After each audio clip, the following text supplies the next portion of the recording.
Ladies and gentlemen, my name's Paul, and in this Game.com video, we're going to be discussing and analysing tech news which, as usual, has popped up over the past 24 or so hours. We're going to be starting things out with a couple of Intel pieces of news. The first one is the company pushing developers, game developers, to embrace Vulkan. So what is Vulkan? Well, a quick synopsis of Vulkan is it's much like DirectX 12. It's a low-level API which enables developers to have much greater control of assets of the system. For example, addressing low-level commands to the GPU, better utilization of memory, CPU multi-threading, and so on. But there is a key difference, well, perhaps the primary key difference where you and I are concerned, who are not necessarily developers, and that is that DirectX 12 is a Windows/Microsoft ecosystem API. In other words, yes, it's for Windows 10, it's for the Xbox and so on, but if you're a developer and you're targeting the wider gamut of systems, then you have Vulkan, and Vulkan can target towards various Apple devices such as the Mac. You've also got Windows 10 as well as previous versions of Windows such as Windows 8 and 7, and you've got Linux and even Android and so on and so on and so on. In other words, it's a much more flexible API, and Intel are embracing it. If you're a games developer and not yet up to speed with Vulkan, you should be, says the developer's own post. Vulkan APIs are one of the industry's hottest new techniques and support multi-threaded programming, simplify cross-development, and have the backing makers of major chip GPU devices. Vulkan APIs are positioned to become one of the dominant graphics rendering platforms, and characteristics of the platform help apps gain longevity and run in more places. You might say that Vulkan lets apps live long and prosper. Yes, you knew that pun was coming somewhere. Let's just be honest. And this code sample will help you get started. So Vulkan is made by the folks over at the Kronos Group, and as full disclosure, I have had a couple of interviews with the guys over at the Kronos Group. You can find those interviews on the channel. We actually had one back in, I think, April of this year.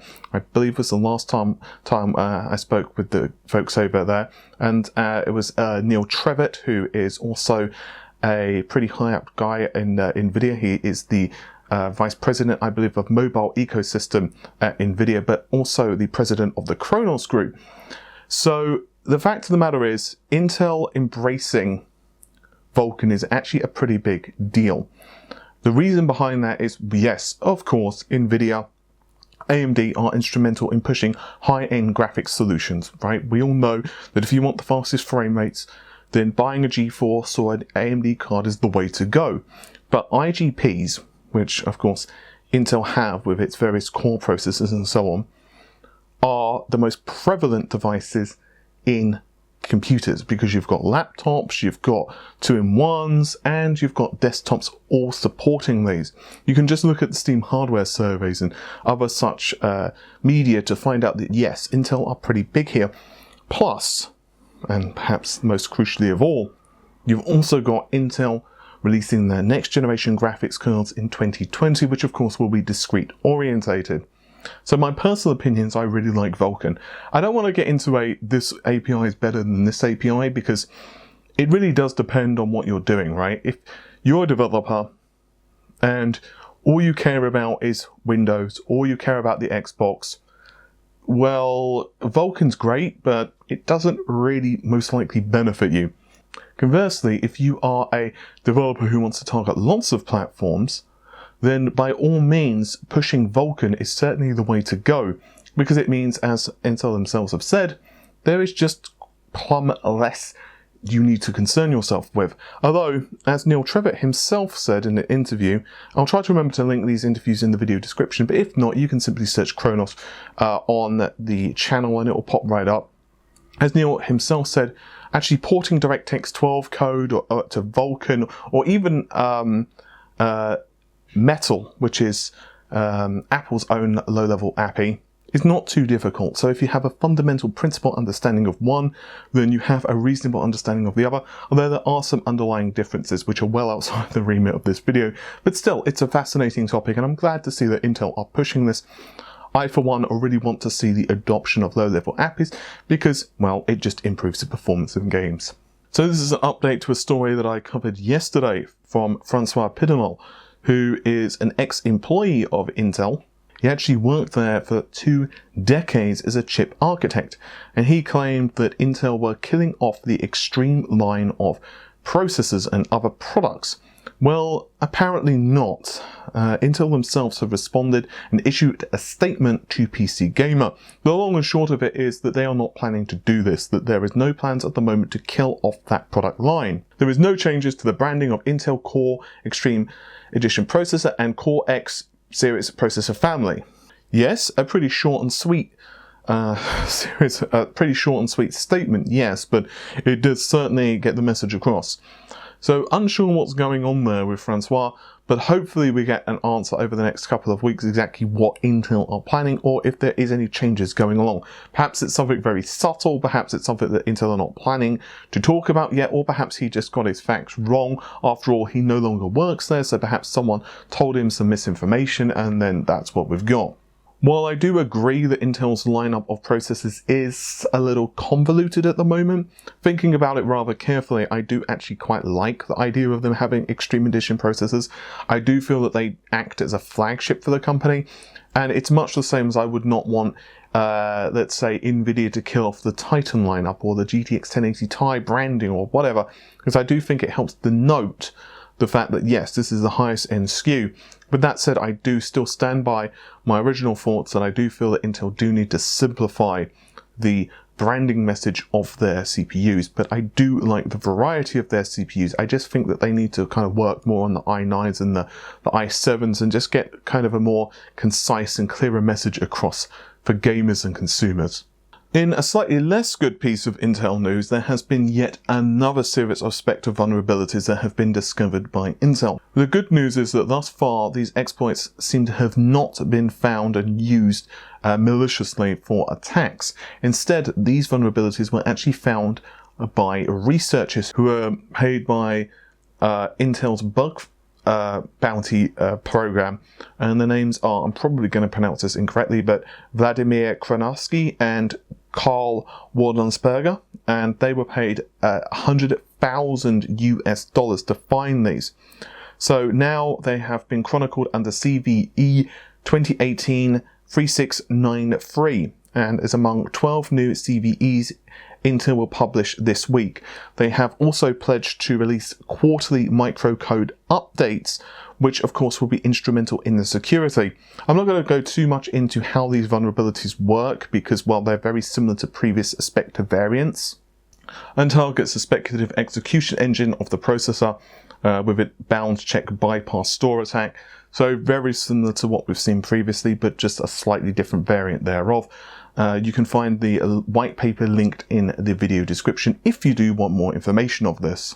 So Nvidia's next generation of GPUs has been a mystery for some time now. We still don't exactly know what the naming convention will be, although there seems to be a lot of hints from Lenovo, for example, that it is the Geforce 11 series. Well, we have another rumour to add to the pile that we have already built up, and that is alleged benchmarks of the GTX 2080 Ti/Ti. These have crept up in the ashes of the Singularity database. Now, there are a couple of things which immediately strike me, but first of all, let's discuss the results. If you actually look at the difference between low at 1080p as well as crazy at 1080p using DirectX 11, you can see that the performance results are nigh on identical. There's not that much in it, but perhaps more eyebrow raising of all is that if you use Vulkan, the performance results still remain unchanged. So what's going on here? Is it a driver issue? Well, let's explore a little further. You can see that the name is the NVIDIA GeForce GTX 2080 Ti Special Supply for GSS. Oh, and also it's running an i7-7700K processor. And of course, we all know that the 7700K is a 4-core 8-thread CPU. Honestly, some people might say, well, that's a bit suspicious. Why are they using that processor if this is a genuine benchmark? And I'll get to whether I think it's genuine in just a second. But honestly, that's not really a big deal at all. At the moment, they are most likely testing this. And if you believe this benchmark, which, I'll get to that in just a second, or not, the fact of the matter is it's quite common for companies to just use bizarre configurations of different processors and memory and so on, just to actually test what's going on with the driver, what's going on with performance scaling, is the darn thing even stable? And often, and I'm just using a pure example here, if it's really early silicon, the clock speed could be like half the final production retail clock speeds. And it could be that they're just trying to figure out, does the darn thing even crash? Therefore, the performance is not really the question. It's, does it actually explode when it's running the game? That's more the issue. Is it buggy? Is there visual discrepancies? And so on and so on and so on. If you want a random bit of information, and this is actually, to me anyway, kind of cool. If you were to do some Googling on 3DFX, who of course are now defunct, but they produced the Voodoo chipsets back in the day.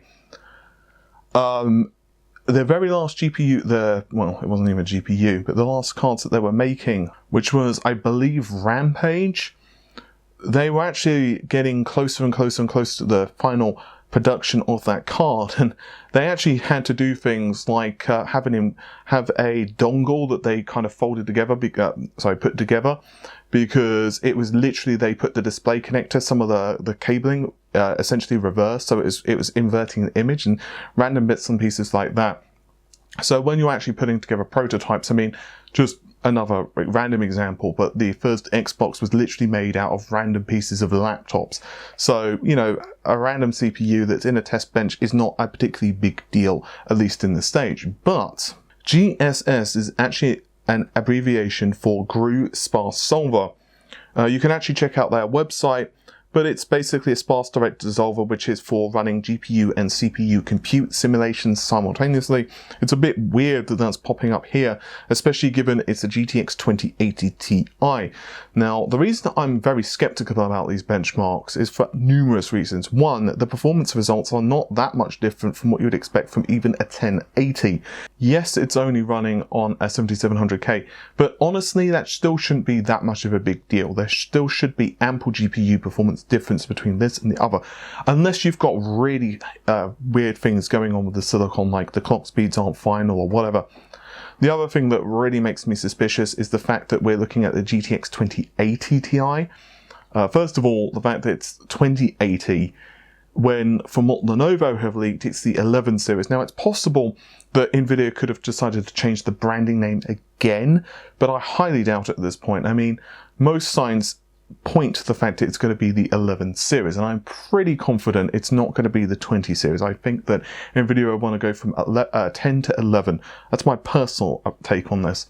The second thing is that it's a Ti. Of course, they could just be starting with the bigger chip and then scaling down. After all, that's what we've seen previously, right? I mean, if you look at the GP series, technically the GP104 is just a scaled down version of the GP102, so it's possible that they might start out with the Titan first, or the Ti first, and then just kind of release the 2080 or whatever it's going to be called, and then save the other one, or maybe they're going to release the Ti first. But my personal opinion is no. I think that these benchmarks are most likely fake. At the end of the day, it's incredibly hard to tell, because it's very easy to alter device IDs, and you can do that. Some people would also say, well, you know, the person hasn't really got much game time, and that's putting it mildly, and all this other stuff, and they've not played any ranked matches, but you know what, that's not particularly that big of a deal either. I mean, if you've not played ranked matches, I mean, literally, I own Ashes of the Singularity, and I have played exactly 0 of that game. I literally have not even touched it other than running benchmarks. That's quite literally the reason I bought the game, and that's not neither here or there. So not having a history of playing matches online is not a big deal. But my personal opinion is, yes, this is fake. But of course, it's possible that I could be speaking out my butt, and tomorrow Nvidia announces that the GTX 2080 is actually going to be the flagship card, and then later on down the line we'll see the GTX 2080 Ti. But personally, I don't think this is going to be the case. Just a quick reminder for those who haven't been following the news, Lenovo have essentially said that the 11 series is going to start trickling out on laptops later on in this year. That's going to be around November time, if memory serves, possibly slightly later in the holiday season, possibly up to December. But when it comes to desktops, and perhaps most crucial of all, we're looking at August and September time for a lot of the rumors of when we're going to see these new cards launch. Ultimately, we've also seen the PCB that we've brought up like a trillion times now. That looks like it's got a 384-bit memory bus. It looks like it's got 12 gigabytes of memory. I say looks like because ultimately the actual GPU wasn't soldered on, and we don't know the actual state of the darn thing. So it could have been that when they do put when the GPU was actually placed in, only half of those connectors might have done something. I'm not saying that that's the case, it's incredibly unlikely, but I'm just saying that we don't have enough information. And furthermore, on that same topic, we don't even know if that GPU was, let's say, the Ti. It could have even just been a Quadro card, it could have been anything. My personal opinion, and this is the last thing, is that yes, I believe that these set of rumors are fake. I don't think you should get you excited. I don't think this is a particularly big deal, but it's 100% impossible to know for certain. But if I had to put money on it, I'd say it's around a 90% chance that it is indeed fake. With all of that said, hopefully you have enjoyed the video. Normal stuff. If you have, like, share, comment, and subscribe. And, well, I'll see you soon. Take care of yourselves. Bye for now.